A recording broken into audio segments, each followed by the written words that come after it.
Hello everybody, it's your Sam and I'm here with another video. Today I want to read a couple of snippets from some of my work. The first one is going to be a little on mists. Now the first 3 chapters are free on Kindle Vella. The link is down below, so make sure to check that out if you haven't already. And this first snippet is from the first chapter. Many lifetimes ago, for most, the first surviving child of Cain screamed his way into the world in the middle of a moonless desert night. His mother, breathless but glowing, smiled down at the gurgling baby in his father's arms as Cain cleaned them both up. Andib, he shall be the first of many, were the first spoken words the child heard. These words came to pass many times over. In this age, 11 children of Cain still live, including the first, Andib, and his half-brother, Han. The pups need to be socialized, and so do some of the vampires, Han muttered under his breath, one wide hand pushing back his long black hair. And I need a haircut. The eldest brother didn't look up from the household ledger. We could try to socialize them here. Take a lot of time, though, and they know us. He glared at the strands stuck to his hand before shaking them off and watching what he shed fall to the dark wood floor. There, it joined with a tuft of gray fur. When's the last time you swept in here? Yesterday. Han showed his teeth. Shedding season, and we have a huge pack of wolves living here. He groaned, throwing himself into his usual chair before the wide, centuries-old mahogany desk of his millennium-old brother.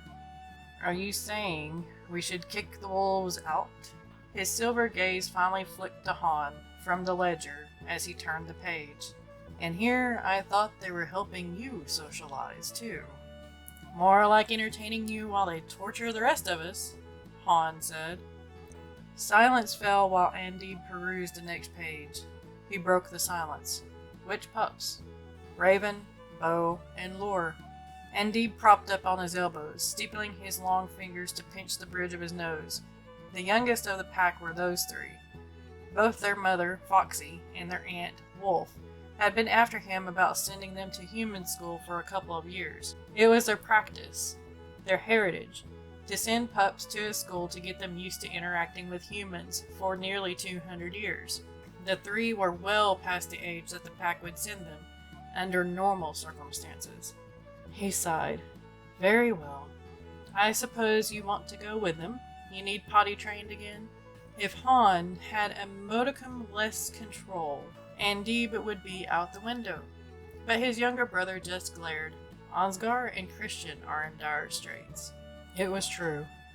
Ansgar holed himself up in his luxurious cave for the better part of 150 years, while Christian lost himself in the Vatican archives when he was in his teens. The latter hadn't even fed on live blood, and therefore hadn't awakened to his true potential. They can't be that bad off. His sturdy brother snorted. Bring them in.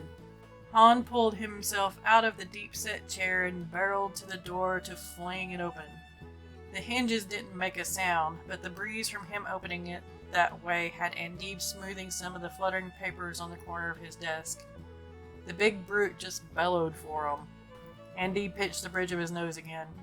I'm getting too old for this. You're only 2,000 and some change. Hardly too old.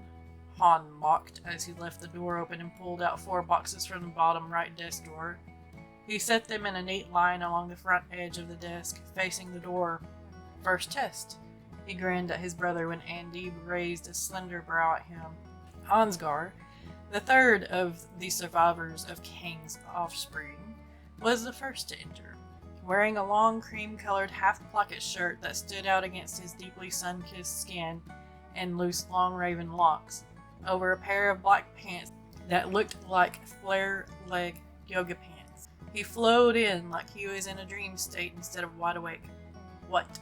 Before the other 2 could answer, Christian bustled in. He pulled at a tight collar of his black priestly attire, then straightened a button that was fine to begin with. His hair was much shorter than any of the men in the room, but still long enough to curl about his ears. As eighth in age from Andy, Christian was also the youngest in the room. "We need to see if you can survive out in the world," Andy began. Christian huffed. "The world is not to me. I have my books." Ansgar snorted. "Precisely why you need the world. We have been surviving. I have been surviving in the world." "Very well then." Andy motioned to the boxes on his desk. "Apple or Android?" Han asked as Andy motioned to the glossy boxes. There was a pause that lasted 3 human breaths before Ansgar broke it with, "Why are you asking me to choose between a fruit and an R2-D2? Wolf popped her head into the door, and in a low voice stated, "These are not the droids you're looking for." So I am going to end on one of my favorite lines from the very first chapter. I hope you like the nod to Star Wars there. That is a little snippet from first chapter that is free up on Kindle Vella of MISTS, the Makeover Institution Supplementing the Supernatural. The link for that is down below. I hope you enjoyed it. Next little snippet is going to be from Isekai Detective, and it's also going to be part of the first chapter. This one isn't up just yet, but here you go. 19 faces were pinned or taped onto the wall all around her computer monitor. Beside each of them were otherworldly beasts, humanoid animals, militant and silly avatars, post-its, reports, and copies of important settlement scattered in between those. The air conditioner coughed its way into operation, and the cool puffs hit her neck like a wad of spiders before they skittered down her spine. Her cell phone buzzed by her elbow on the glass top of her desk. She nearly threw her chair toward the window. "Oaks," she answered after swiping the green circle. "Damn, woman, why you screaming?" She huffed, settling back into her squeaky chair. "I ain't. What you want?" She let the voice of her little sister wash over her, easing the jangled nerves from being pulled out of reading the notes she'd made last week on a case file. "Huh. I think I got busted. Inara Zoe." She copied their mother's tone. "Spit it out." "I'm at work." "Fine. I got hold of Elephant Wasteland. Want to play tonight?" Vera's eyes trailed over the case files on her desk. Sure. She had to stay on top of the popular games if she was going to be any help to her victims. With Elephant Wasteland's hype for the past year, she wouldn't be surprised if its world swallowed someone within the first week of its release. Inara was her savior. Not that she would ever admit that to her. Thanks to her being a popular streamer, Inara made more money than Vera and got to stay on top of the latest gaming trends. Good. Bring salsa and queso? How about wontons and dumplings? Even better, when you get off the clock. Never, was Vera's first instinct. About 7, she answered. Okay, see you then. Find somebody. Vera snorted as Inara hung up on her. She looked back up at her wall of cases. The center picture drew her eyes the most, even though it was the only case not belonging to her. It was cold. The dark, almond-shaped eyes were nearly closed because of the rounded cheeks being pushed up to display the widest, cheesiest grin known to the world. Seth Jang Oaks. 16 when reported missing 20 years ago. He'd probably be camping out for Elephant Wasteland now, or preparing to play it all night like Inara was. Rubbing her fingertips over her eyes that burned like alcohol in a wound, she picked up the top case file again and bit back a yawn. Missing persons force had swelled in numbers by 35% in the last year in the United States alone. The year before had only seen an 8% rise.